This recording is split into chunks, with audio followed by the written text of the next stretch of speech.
Hey guys, welcome back. If you're new to the channel and you're watching this video for the first time because of the title, thank you for watching.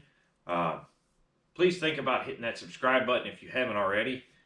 And remember, if this video helps you, make sure you hit that like button. If it doesn't help you, go ahead and dislike it. That's fine too.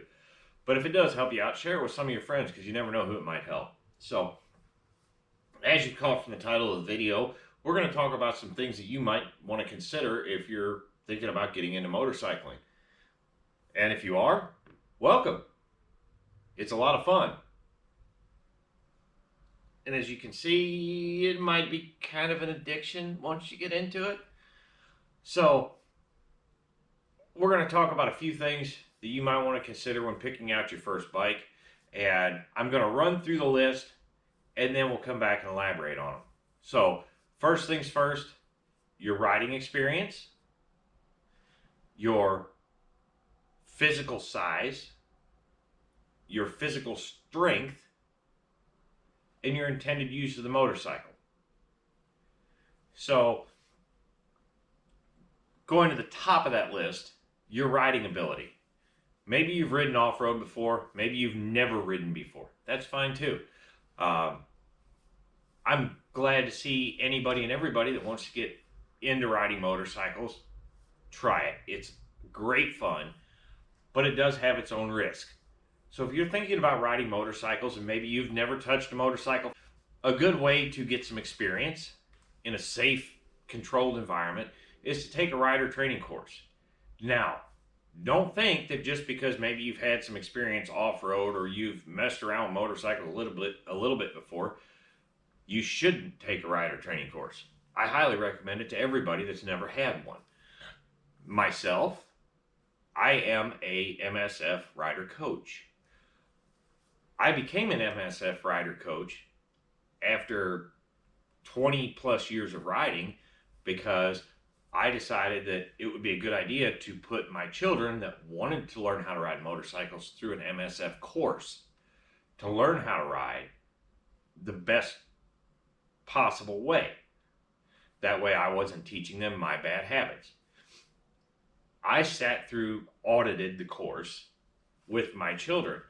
The first time I did, well, every time I did, but especially the first time, I was learning things that I didn't know. Even though I wasn't actively taking the class with them, I was just sitting there so I'd know what they were learning and I would know the proper way to correct them if I saw them make a mistake while we were riding. And at that point, I watched the joy in people's eyes when certain skills finally clicked. And after sitting through this class a couple times with my kids, I decided that becoming a coach was something that I wanted to do. So I went down the road to get certified. But I digress. Taking an MSF course, which you can find them in your area at msf-usa.org. If there is not an MSF course in your area, which some states there may not be, just search motorcycle rider training courses in your area. The upside to MSF courses in most of the United States where they are a sponsor is that when you leave the training course after successfully passing it, you will have a waiver that you can take down to your local DMV to get your license. Therefore, you won't have to take your bike down to the DMV and take the rider skills test. Can't speak for every state, but I know state of Missouri and most states that have MSF, you can get a license waiver. It's also a good way to boost your skills, one, on the motorcycle, and two, cognitively, with the skills that will help you with what you need to think about, what you need to watch for while you're riding to help keep you safer on the road. So, depending on your skill level, use that to think about the bike you want to buy. Make sure that the bike that you want to purchase, maybe it's not your dream bike initially, but it's a good starter bike. That way, it's not too large, it's not too heavy. If you make a mistake because you haven't built your skills up yet, it's not something that's going to fall over on you, especially in a parking lot when you're trying to park the motorcycle or maneuver it around out of a parking space. It's not going to fall over on you. and possibly, harm you, harm the motorcycle, or make you second guess your decision to ride. Okay, number one, that was your skill set. Number two, your physical size. If you're just getting into motorcycling, make sure the bike fits you. You can customize just about any bike to fit you. That's not a problem. As far as seat height, handlebars, footrests, there's a lot of things you can change on a motorcycle to make it fit the length of your legs, the length of your arms, how well you can touch the ground. That's not an issue. But when it comes to your physical size, also keep in mind, if you get that motorcycle over its center of gravity slightly, are you going to be able to recover? Or are you going to have to lean the bike over and then pick it back up again?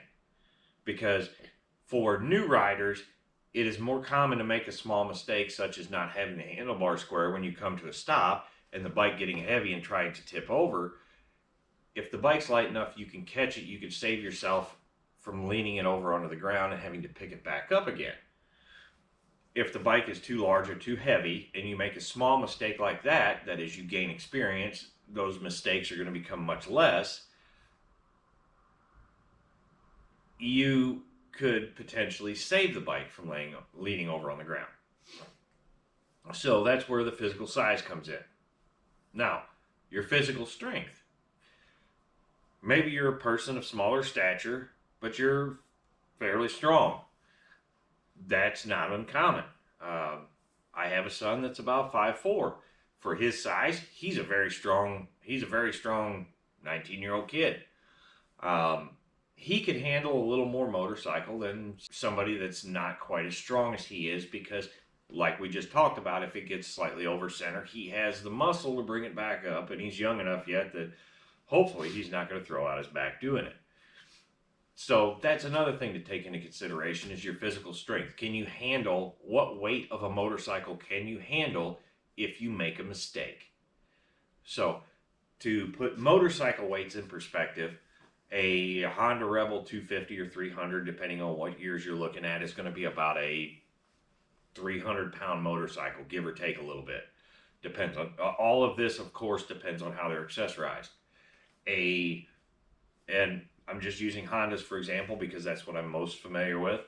A CB 500 or CBR 500R, like I have sitting next to me, is a 420-pound motorcycle. It's about 425 pounds curb weight, ready to ride. The CB 500Xs that are behind me, my daughter's and my wife's, are about 395 curb weight. They're a little bit lighter, same bike, or same engine, same frame.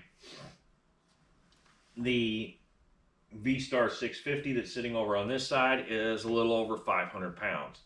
I think it's about 510, 520 pounds curb weight, full of fuel, ready to ride, which is going to be about the same weight as your Harley Davidson XG 500s or your Street 500.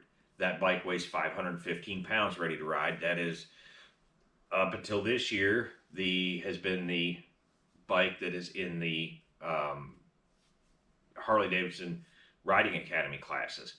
This year they're swapping out some of them with a X350, which is going to be a little bit lighter.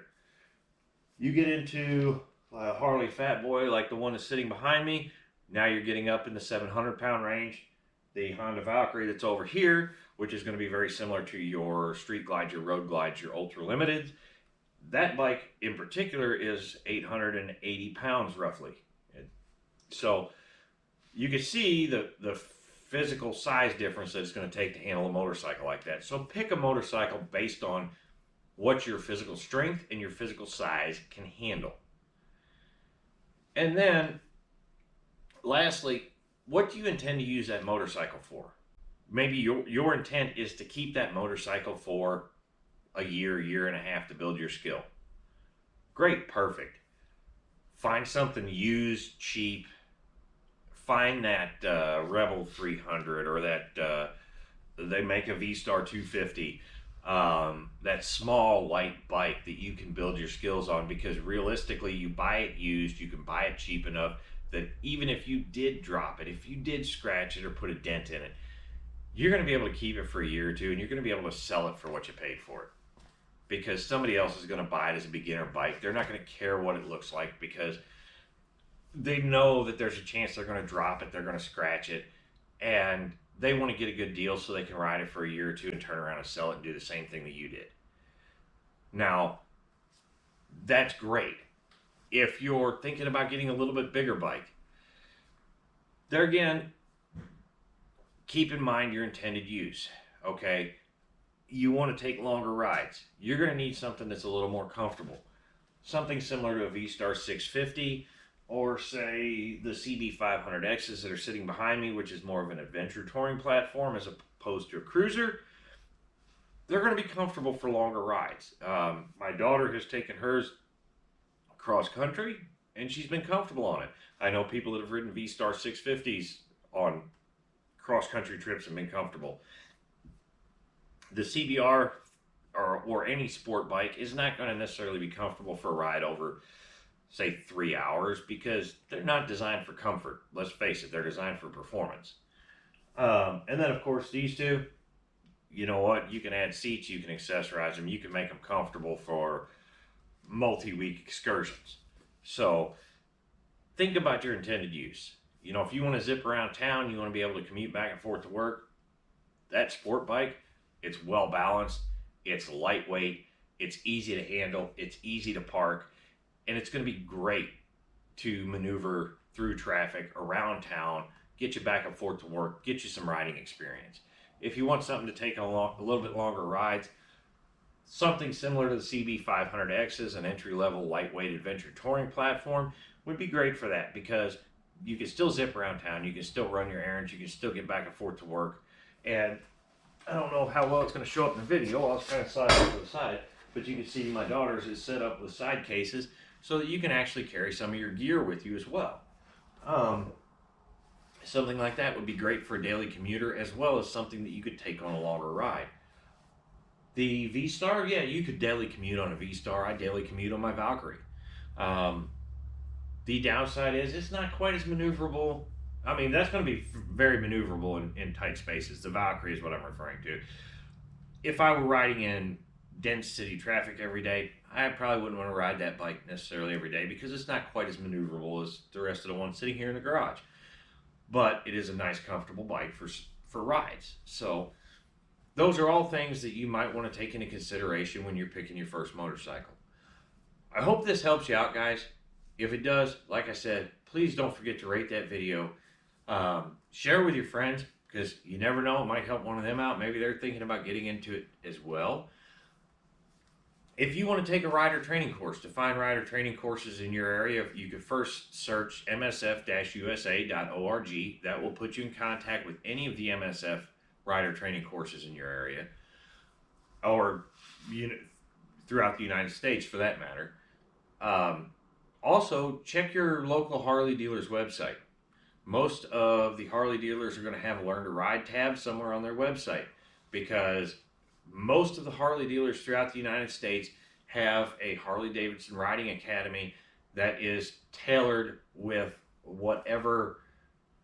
In my state, Missouri, MSF is the one that puts on the Class 4 Riding Academy. In some states where MSF does not put on classes, there are other proctoring entities that put on the classes through the Harley-Davidson Riding Academy, and then the Harley-Davidson Riding Academy adds their little bit into it.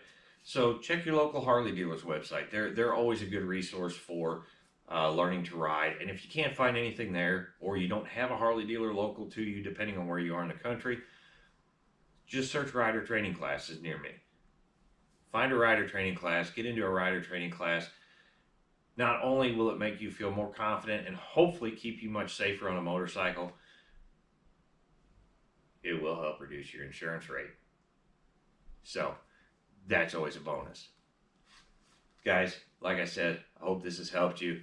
Thinking about getting out there and getting into motorcycling, go for it. Do it. Don't wait. Just please keep in mind, when you get out there, wear your gear and ride safe. And please, stay tuned for the next video in this series where we're going to go through talking about what to look for if you're buying a used motorcycle for your first motorcycle. That way, when you go to look at that bike, you have some idea of what you should be looking for on that motorcycle and how to use that to your best advantage when you're trying to get the best deal that you can on that motorcycle, and also knowing what you're going to have to stick into that motorcycle out of your pocket above and beyond what you're paying for it to make it safe for that ride down the road. So, like I said, hit that subscribe button, hit that notification bell, stay tuned. We will see you on the next one. Get out there, have fun, ride safe.